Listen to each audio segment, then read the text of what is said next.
시작하기에 앞서 등장인물의 이름 및 배경 등이 각색되었음을 미리 알립니다. 여러분이 눌러주시는 구독과 좋아요 하나하나가 제게는 바카스보다 훨씬 큰 힘이 된답니다. 안녕하세요, 썰녀인 구독자 여러분. 저는 30 중반의 직장인이자 지옥불에서 기어나와 두 번째 인생을 살고 있는 사연의 주인공입니다. 여러분은 백마탄 왕자님 같은 걸 믿으시나요? 저는 한때 그걸 믿었답니다. 내 눈앞에 나타난 그 남자가 하늘이 내려준 선물인 줄 알았거든요. 일에만 파묻혀 살다 보니 어느새 내 집도 생기고 장부도 두둑해졌죠. 소개팅 자리에서 그 인간을 처음 만났습니다. 서글서글한 이목구비에 사람을 무장해제시키는 다정한 목소리. 국에 닫혀있던 제 마음이 단번에 열릴 만큼 완벽했죠. 자기야, 하루 종일 고생 많았어. 내가 자기 좋아하는 초밥 사왔지? 얼른 차에 타. 어머, 바쁠 텐데 여기까지 또 온 거야? 나 진짜 감동이잖아. 우리 자기가 먹을 건데 당연히 내가 직접 챙겨야지. 피곤하지? 얼른 가자. 그놈은 매일 퇴근 시간에 맞춰 회사 앞으로 찾아왔습니다. 피곤한 기색 없이 환하게 웃으며 문을 열어주는 다정함에 저는 속절없이 빠져들고 말았죠. 직업은 무역업체 대표라며 저와 함께하는 시간만큼은 휴대폰까지 끄고 온전히 집중하는 지독한 로맨티스트였죠. 하지만 돌이켜보면 등골이 오싹해질 기묘한 위화감들이 분명 숨어 있었습니다. 사랑이라는 콩깍지가 제 눈과 귀를 틀어 막았던 거죠. 그 인간은 유독 사진 찍는 걸 극도로 꺼렸습니다. 어쩌다 경치 좋은 곳에서 셀카라도 찍으려 하면 다정하던 얼굴이 순식간에 차갑게 굳으며 제 손을 탁 쳐내버렸거든요. 너 사진 찍히는 거 심하게 트라우마 있는 거 알면서 왜 이래? 폰 좀 치워. 아니, 난 놀러 온 김에 추억남기려고 그런 건데. 그렇게 정색할 필요는 없잖아. 나 무한하게. 미안해. 내가 예민했어. 어릴 때 카메라 플래시 때문에 크게 다칠 뻔해서 렌즈만 봐도 식은땀이 나서 그래. 그때는 그저 카메라 울렁증인 줄 알았습니다. 불쌍한 표정으로 헐떡이는 놈을 보며 오히려 저 자신을 자책했으니까요. 진짜 구제불능 멍청이였죠. 심지어 가족에 대해 물어볼 때면 늘 화제를 돌리기 일쑤였습니다. 부모님을 일찍 여의고 친척집을 전전하며 눈칫밥 먹고 자랐다며 우는 가증스러운 연기에 완벽하게 속아 넘어갔습니다. 이 사람의 외로웠던 시간까지 내가 안아주겠다고 다짐했던 그 순간이 제 인생을 시궁창으로 처박는 악마의 계약서인 줄은 꿈에도 몰랐으니까요. 결혼 준비는 일사천리로 진행되었습니다. 솔직히 제 돈으로 다 한 거나 다름없었죠. 모아둔 돈에 대출을 못해서 번듯한 신혼집을 마련했습니다. 그 인간은 고아로 자라 모아둔 돈은 사업에 묶여있다며 고개를 푹 숙이더라고요. 자기야, 정말 미안해. 남들처럼 번듯하게 헤어지도 못하고 진짜 염치가 없다. 내가 평생 자기 손에 물 한 방울 안 묻히고 호강시켜 줄게. 아유, 청승이다. 돈이야 같이 벌면 되지. 자기는 기죽지 말고 사업이나 잘 키워. 그때는 그게 쿨하고 멋진 줄 알았죠. 지금 생각하면 제 발로 호랑이 아가리에 머리를 밀어넣은 꼴인데 말입니다. 대망의 결혼식 날 저는 신부 대기실에서부터 무언가 쎄한 기분을 지울 수가 없었습니다. 남편 측 하객석이 휑하다 못해 썰렁했거든요. 어쩌다 온 사람들도 서로 눈치만 보며 쭈뼛거리는 게 꼭 급하게 돈 주고 불려온 하객 알바 같았습니다. 자기야, 하객이 너무 없는 거 아니야? 무역업 한다면서 거래처 사람들은 다 어디 가고? 내 인맥은 다 해외 쪽에 있잖아. 괜히 축의금 뜯는 것 같아서 국내엔 아예 청첩장 안 돌렸어. 자기가 이해 좀 해줘. 그 어색하게 떨리던 미소를 보며 그냥 넘어간 게 제 두 번째 뼈아픈 패착이었습니다. 그리고 그날 제 결혼식에서 가장 중요했던 한 사람의 자리가 텅 비어 있었습니다. 어릴 적부터 저를 친딸처럼 예뻐해 주시던 전직 강력계 형사 출신 막내 외삼촌이셨죠. 식장으로 오시던 길에 의문의 뺑소니 사고를 당해 응급실에 실려가셨다는 청천벽력 같은 연락을 받았습니다. 엄마, 외삼촌 어떡해. 나 이대로 식장 절대 못 들어가. 당장 병원부터 갈래. 아이고, 다행히 다리뼈만 좀 부러졌대. 생명엔 지장 없다니까 일단 식은 올려야지. 이 많은 하객들 다 모셔놓고 대체 어쩔 거야. 순백의 웨딩드레스를 부여잡고 펑펑 우는 저를 달래준 건 다름 아닌 그 악마 새끼였습니다. 제 어깨를 단단히 감싸 안고 눈물까지 글썽이며 다독였죠. 자기야, 너무 걱정하지 마. 내가 곁에 있잖아. 우리 식 무사히 마치고 바로 삼촌한테 달려가자. 응? 내가 자기 몫까지 2배로 효도할게. 그 구역질나는 위로에 기대어 저는 눈물을 훔치며 버진로드를 걸었습니다. 신혼여행 가는 비행기 안에서도 제 손을 꼭 쥐어주던 그 다정한 온기가 사실은 제 모든 걸 빨아먹으려는 거머리의 촉수였다는 사실을 모른 채 저는 세상에서 가장 행복한 신부 행세를 했습니다. 결혼한 지 벌써 3달이 지났습니다. 달콤한 신혼생활도 잠시 남편은 유럽 쪽 거래처에 큰 문제가 생겼다며 1달짜리 장기 해외 출장을 떠났죠. 그 인간이 집을 비운 사이 드디어 다리 깁스를 푼 막내 외삼촌이 엄마와 함께 찾아오셨습니다. 결혼식에 못 와서 내내 미안했다며 양손 가득 비싼 한우 세트와 과일 바구니까지 바리바리 들고 오셨더라고요. 아이고, 우리 예쁜 조카 혼자 두고 그 녀석은 어딜 쏘다니는 거야? 남편 얼굴 좀 보려고 기를 쓰고 재활했는데 또 엇갈렸네. 아주 논팽이 아이가 이거. 외삼촌도 참 무역업 하니까 이래저래 바쁜 거지. 곧 올 거야. 다리 다 나은 거 맞지? 이리 와서 여기 소파에 앉아. 내가 외삼촌 좋아하는 얼그레이 홍차 끓여줄게. 따뜻한 차를 내오기 위해 주방으로 향하던 참이었습니다. 거실 소파에 앉으려던 외삼촌이 벽 한가운데 걸려있던 대형 웨딩 사진 앞으로 천천히 다가가셨습니다.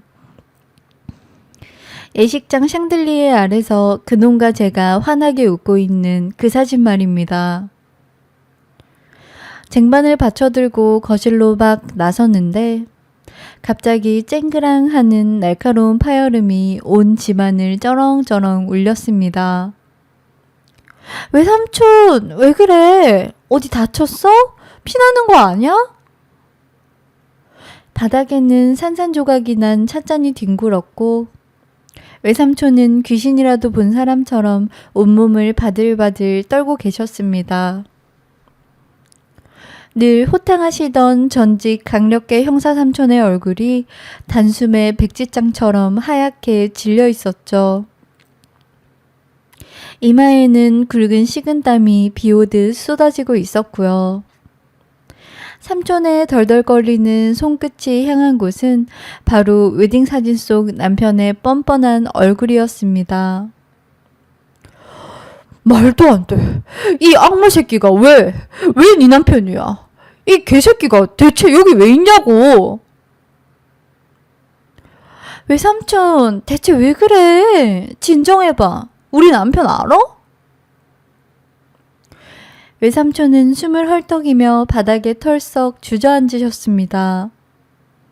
깨진 유리 파편이 삼촌의 무릎을 찔러 붉은 피가 배어나오는데도 아픔조차 전혀 느끼지 못하는 듯 했습니다. 핏발선 눈으로 사진을 노려보며 짐승처럼 앓는 소리를 내셨죠. 당장 짐 싸서 나와. 이 새끼는 사람 가죽을 쓴 짐승이야. 내 조카 인생을 감히 이 개새끼가. 순간 제 심장이 낭떠러지 밑으로 쿵 떨어지는 기분이었습니다. 평생 단 한 번도 본 적 없는 외삼촌의 낯선 모습에 저는 다리가 후들거려 그 자리에 털썩 주저앉았습니다. 이 인간 이름이 뭐라 했지? 최민호? 그 아이에 무슨 무역업을 한다고? 다 거짓말이야. 다 조작된 거라고. 외삼촌, 그게 대체 무슨 소리야? 우리 남편이 나한테 왜 거짓말을 해? 대체 누군데 그러는 건데? 외삼촌은 덜덜 떨리는 손으로 스마트폰을 꺼내 무언가를 미친 듯이 검색하기 시작하셨습니다. 숨소리가 어찌나 거칠었는지 마치 당장이라도 숨이 넘어갈 것만 같았죠. 곧이어 제 눈앞에 들이밀어진 낡은 지명수배 전단지 한 장. 그 안에는 촌스러운 헤어스타일과 뿔테 안경을 썼지만 분명 제 남편의 이목구비를 한 남자가 무표정하게 정면을 응시하고 있었습니다. 이름 강재욱, 나이 42, 전과 7범, 혼인빙자 사기 및 공문서 위조. 그리고 내 옷 벗게 만든 그 짐승 새끼. 순간 머리를 둔기로 세게 얻어맞은 것처럼 멍해졌습니다. 귓가에는 날카로운 이명이 울렸고 세상의 모든 소리가 사라진 듯 했습니다. 전단지 속 얼굴은 부인하려야 부인할 수 없는 제 완벽한 남편 최민호, 아니 사기꾼 강재욱이었습니다. 삼촌이 형사 시절 마지막으로 쫓던 놈이야. 수십억대 자산가 행세하면서 여자들 인생 짓밟고 돈 빼돌린 악질 중에 악질이지. 이놈 잡으려다가 함정에 빠져가지고 뇌물수수 누명까지 쓰고 결국 경찰복 벗어야 됐다. 그제야 그동안 그 인간이 보였던 기묘한 행동들이 하나둘 퍼즐처럼 맞춰지기 시작했습니다. 왜 그렇게 사진 찍히는 걸 죽기보다 싫어했는지, 하객석이 왜 그렇게 텅 비어 있었는지, 가족 이야기를 꺼낼 때마다 왜 그렇게 정색하며 화제를 돌렸는지, 모든 것이 치밀하게 계산된 사기극의 일부였던 겁니다. 아니야, 그럴 리 없어. 나한테 얼마나 다정했는데. 매일 퇴근길에 데리러 오고 내 발도 닦아주던 사람이라고. 외삼촌, 제발 아니라고 해줘. 저는 미친 사람처럼 수배 전단지와 웨딩 사진을 번갈아 보며 절규했습니다. 가슴이 갈기갈기 찢어지는 듯한 고통에 숨조차 제대로 쉴 수 없었습니다. 바닥에 주저앉아 짐승처럼 울부짖는 저를 끌어안고 엄마도 함께 오열하셨습니다. 이놈이 감히 내 하나뿐인 조카한테 칼을 꽂아? 내가 이 개자식을 기필코 갈기갈기 찢어 죽일 기다. 외삼촌의 두 눈에 맺힌 눈물은 분노를 넘어선 살기마저 띠고 있었습니다. 완벽했던 제 인생은 그날 단 1 장의 수배 전단지로 산산조각이 났습니다. '이 놈이 감히 내 하나뿐인 조카한테 칼을 꽂아?' 내가 이 개자식을 기필코 갈기갈기 찢어 죽일 기다. 외삼촌의 두 눈에 맺힌 눈물은 분노를 넘어선 살기마저 띠고 있었습니다. 완벽했던 제 인생은 그날 단 1 장의 수배 전단지로 산산조각이 났습니다. 달콤한 신혼집은 하루아침에 지옥으로 변해버렸고 제 옆에 누워 사랑을 속삭이던 천사는 피비린내 나는 악마로 돌변했습니다. 엄마는 당장 짐부터 싸자며 안방 옷장문을 벌컥 열어 젖히셨습니다. 이 미친 살인마 같은 놈이랑 단 1초도 한 공간에 둘 수 없다며 제 손목을 낚아채셨죠. 하지만 저는 눈물을 거칠게 닦아내며 엄마의 손을 단호하게 뿌리쳤습니다. 엄마, 나 이대로 안 나가. 아니, 못 나가. 내 피 같은 돈으로 산 이 집, 걔 명의로 된 내 재산, 다 저 새끼가 꿀꺽하게 놔두라고? 나 억울해서 그렇겐 절대 못해.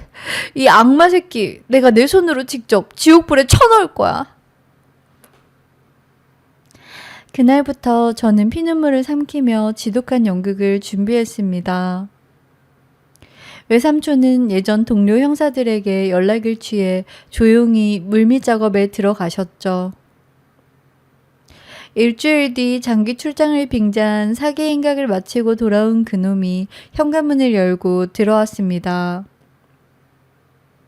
두 팔을 벌리며 환하게 웃는 그 가증스러운 낯짝을 보자마자 명치 끝에서부터 시큼한 위액이 치밀어 올랐습니다. 하지만 저는 혀를 꽉 깨물어가며 세상에서 가장 사랑스러운 아내의 미소를 지어 보였습니다. 아이고, 우리 여보 왔어. 한 달 동안 얼마나 보고 싶었는지 알아? 밥도 제대로 못 먹었나 봐. 얼굴이 반쪽이 됐네.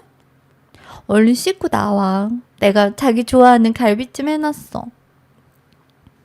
그놈은 제 이마에 뽀뽀를 퍼부으며 역시 우리 예쁜 마누라밖에 없다며 정그럽게 너스레를 떨었죠. 그 뱀 같은 입술이 닿을 때마다 온몸이 소름에 돋아 화장실로 달려가 변기통을 붙잡고 헛구역질을 해댔습니다. 밤이 되면 본격적인 숨막히는 첩보전이 시작되었습니다.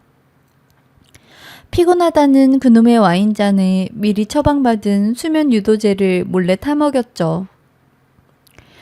놈이 코를 골며 깊은 잠에 빠져들면 저는 숨죽여 집안 곳곳을 뒤졌습니다. 외삼촌이 일러준 대로 서재 책장 뒤편과 이중 서랍장 밑바닥을 샅샅이 뒤졌습니다. 제발 뭐라도 나와라 입술을 지디기며 탐색하던 제 손끝에 책상 아래 테이프로 붙어있던 검은색 서류 가방 하나가 걸렸습니다. 떨리는 손으로 지퍼를 열자 대포폰 세대와 위조된 신분증들 그리고 제 명의의 재산을 언제 어떻게 빼돌릴지 치밀하게 적어놓은 비밀 장부가 쏟아져 나왔습니다. 그 장부를 한 장씩 넘기며 저는 소리 없는 비명을 질렀습니다. 저를 향한 다정한 미소 뒤에서 이 악마는 제 모든 것을 뜯어먹을 날짜만 계산하고 있었던 겁니다. 장부와 신분증을 전부 사진으로 찍어 외삼촌에게 전송하며 저는 어둠 속에서 차갑게 웃었습니다. 그래, 네가 내 목에 칼을 들이밀었다면 나는 네 심장에 시한폭탄을 박아주마. 짐승을 잡으려면 기꺼이 사냥꾼이 되어야 했습니다. 결전의 날이 다가올수록 그놈의 꼬리가 길게 잡히기 시작했습니다. 어느 날 저녁 놈은 은근슬쩍 본색을 드러내며 덫을 놓기 시작했죠. 소파에 비스듬히 누워 제 어깨를 주무르던 손길이 어찌나 징그럽던지 소름이 돋는 걸 참아내느라 입술이 다 부르텄습니다. 자기야, 내가 이번에 유럽 쪽에 진짜 큰 건 하나 터뜨릴 것 같아. 근데 거래처 쪽에서 자금 증명을 좀 빡세게 요구하네. 급하게 한 20억 정도 융통해야 하는데 내 돈은 다 묶여 있어서 어떻게 좀 안 될까? 20억? 자기야, 내가 그 큰 돈이 어딨어. 무리하지 말고 그냥 이번 것 넘겨. 아니, 이건 진짜 대박이라니까. 우리 노후가 달라질 건수야. 내가 자기 명의로 된 이 집 담보로 대출받으면 한 15억은 나올 텐데. 내가 다 책임지고 금방 갚을게. 자기 나 못 믿어? 뻔뻔하게 눈까지 동그랗게 뜨며 믿음을 강요하는 꼬락서니에 속으로 쌍욕을 퍼부었습니다. 저는 당황한 척 연기하며 눈물을 글썽이는 백치미를 시전했습니다. 내가 자기를 어떻게 안 믿어. 자기가 내 전부인데. 근데 나 대출 같은 거 한 번도 안 해봐서 너무 무서워. 그냥 자기가 알아서 서류 준비해오면 내가 서명만 할게. 대신 꼭 금방 갚아야 해. 알았지? 순간 놈의 입가에 숨길 수 없는 비열한 미소가 번지는 걸 똑똑히 보았습니다. 빙고. 너는 이제 독이 잔뜩 든 축배를 든 거야. 저는 외삼촌과 미리 섭외해둔 변호사에게 연락해 함정을 설계했습니다. 놈이 가져온 대출 서류 사이에 교묘하게 혼인 취소 합의서와 재산 포기각서, 그리고 놈이 은닉한 차명 계좌의 자금을 제 앞으로 양도한다는 서류를 끼워 넣었죠. 다음 날 아침 놈은 신이 나서 콧노래를 부르며 두툼한 서류 뭉치를 내밀었습니다. 자기야, 여기 서명하고 인감도장만 찍으면 돼. 내가 다 알아서 처리할 테니까 걱정하지 마. 어머, 서류가 뭐 이렇게 많어? 자기가 다 꼼꼼히 확인한 거지? 나 눈 아파서 이거 다 못 읽어. 자기 믿고 그냥 찍을게. 저는 백치 같은 표정으로 놈이 내민 서류에 망설임 없이 도장을 찍어댔습니다. 그리고 놈이 잠깐 한눈을 파는 사이 제가 준비한 서류 뭉치를 맨 위로 올려놓고 놈의 손에 직접 인감도장을 쥐어주며 애교를 떨었죠. 자기도 여기 보증인란에 도장 쾅 찍어줘. 우리 같이 책임지는 거잖아. 그치? 놈은 득이양양한 미소를 지으며 제가 내민 서류들의 내용을 제대로 확인조차 하지 않고 자신의 인감도장을 마구 찍어댔습니다. 자신이 무슨 지옥행 티켓에 서명하고 있는지도 모른 채 말입니다. 이로써 저는 단 1원의 금전적 손실도 없이 놈의 숨통을 끊어버릴 완벽한 올가미를 완성했습니다. 드디어 기다리던 디데이가 밝았습니다. 놈은 자신이 드디어 수십억 대의 대출금을 가로챘다는 승리감에 젖어 콧노래를 부르며 아침부터 분주하게 외출 준비를 했습니다. 놈이 은행 VIP실에 앉아 대출 약정서에 사인만 하면 제 명의의 신혼집과 전 재산이 놈의 계좌로 입금될 예정이었죠. 자기야, 은행 다녀올게. 점심은 밖에서 비싼 거 먹자. 예약해둘 테니까 예쁘게 입고 나와. 그래 자기야, 너무 설렌다. 조심히 다녀오고 이따 전화해. 알았지? 현관문이 닫히는 소리를 듣자마자 저는 비릿한 미소를 지으며 외삼촌에게 문자를 보냈습니다. 외삼촌, 사냥감이 출발했어. 은행이 아니라 경찰서로 모셔갈 준비 다 됐지? 놈은 당연히 은행으로 향했지만 놈을 기다리고 있는 건 은행원이 아니라 외삼촌과 예전 동료 형사들이었습니다. 놈이 은행 정문을 열고 들어서는 순간 양쪽에서 튀어나온 사복 형사들이 놈의 양팔을 거칠게 꺾어 수갑을 채웠습니다. 이거 나, 당신들 대체 뭐야? 나 무역업체 대표 최민호야. 사람 잘못 본 거 아니야? 무역업체 대표 좋아하시네. 강재욱씨, 전과 7범의 혼인 빙자 사기, 공문서 위조까지 당신 이력 아주 화려하더만. 오랜만이다 이 새끼야. 내 얼굴 기억 안 나나?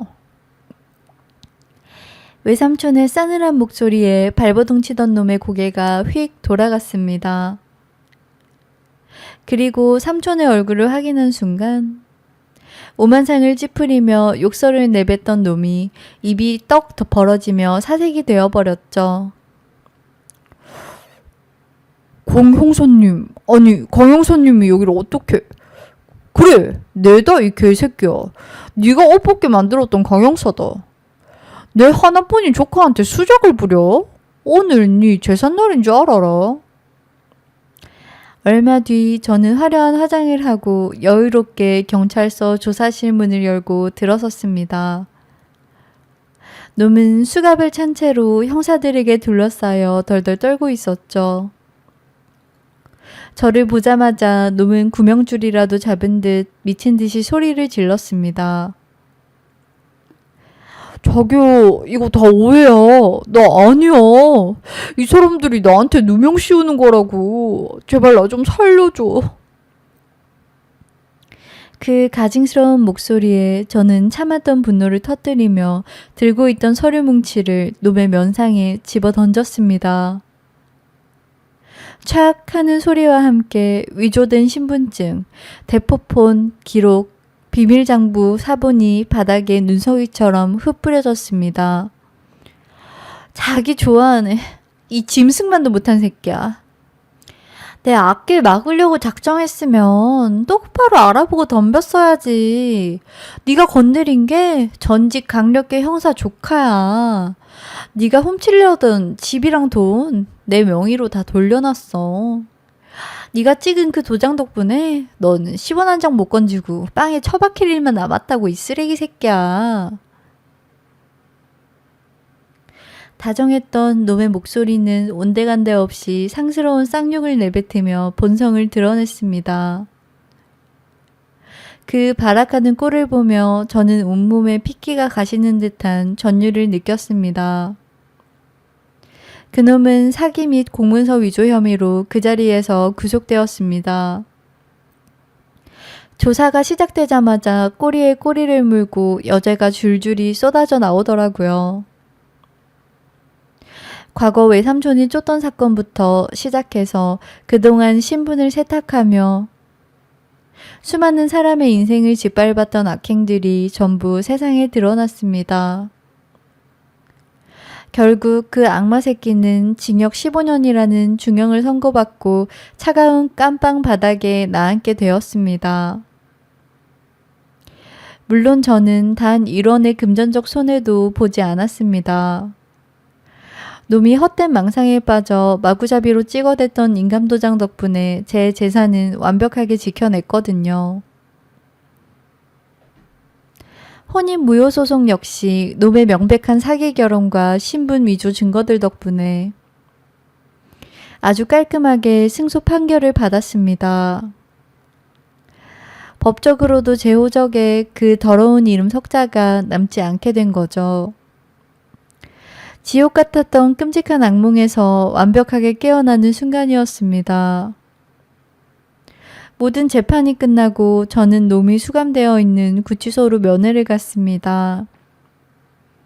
투명한 가림막 너머로 칙칙한 수의를 입고 나타난 놈의 꼴은 가관이었습니다. 번지르르 하던 얼굴은 푹 꺼져서 시커멓게 죽어 있었죠. 저를 보자마자 놈은 핏발선 눈으로 유리를 쾅쾅 두드리며 발악을 해댔습니다. 너, 이 독한 년, 네가 감히 날 이렇게 만들어? 내가 여기서 나가면 널 가만 둘 줄 알아? 그 시궁창 같은 악다구니를 들으며 저는 아주 환하게 소리내어 웃어주었습니다. 어머, 자기야, 15년 뒤에나 나올 텐데 그때쯤이면 너 한갑 다 된 늙은 찌꺼기일 뿐이야. 거기서 주는 콩밥이나 꼭꼭 씹어 먹으면서 네가 망친 인생들만큼 평생 뼈저리게 후회하면서 썩어 문드러지길 바랄게. 부들부들 떠는 놈을 뒤로하고 저는 갈배운 발걸음으로 면회실을 빠져나왔습니다. 그날 저녁 저는 외삼촌과 마주 앉아 최고급 한우의 소주를 시원하게 들이켰습니다. 우리 예쁜 조카 고생 많았다. 이제 진짜 훌훌 털고 새 출발하는 거야. 당연하지. 외삼촌 아니었으면 나 진짜 뼈도 못 추렸을 거야. 외삼촌이 내 생명의 은인이야. 구독자 여러분, 제 사연은 여기까지입니다. 한때는 인생이 끝난 줄 알았지만 독하게 마음 먹고 싸운 덕분에 저는 제 자신을 완벽하게 지켜냈습니다. 여러분도 시련 앞에 서 계신다면 절대 포기하지 마세요. 아기는 결국 제 무덤에 빠지기 마련이니까요. 긴 이야기 들어주셔서 감사합니다. 늘 행복하세요.